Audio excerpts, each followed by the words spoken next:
So go to Google Analytics, then you want to click use for free. So yeah, we're gonna be using it for free. Yeah, so as for me, I already have an account.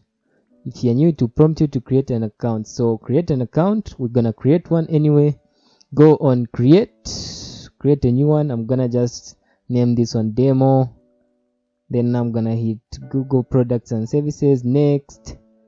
Yeah, again name it demo. I will just leave it to the United States, small company.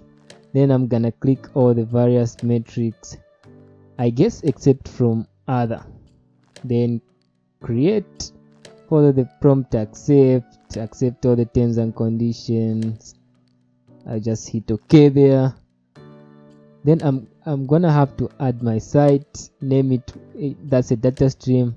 I'm gonna hit website, give it the name of your site, the site you're creating, then create stream, and you should have your G tag or measurement ID.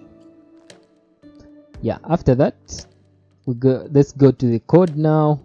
This is the article I used. I'll link it in the description. Shout out to James Wallis on dev.to, very good platform for coders.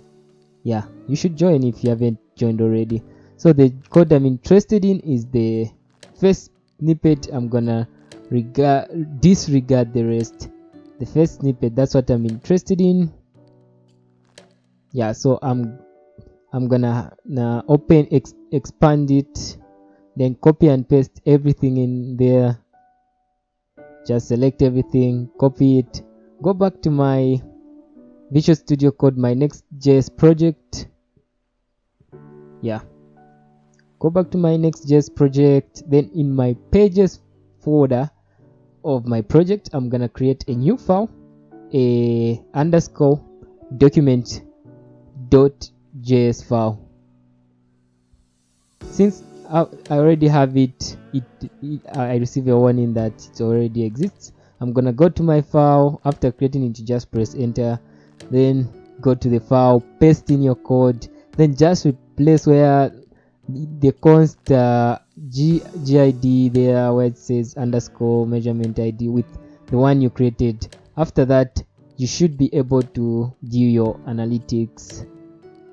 Yeah, and that's just about it. After you comment your code, you should be able to view your analytics on a page like this when you go to your analytics and select your site. That's just about it. Peace out. Subscribe, like, guys.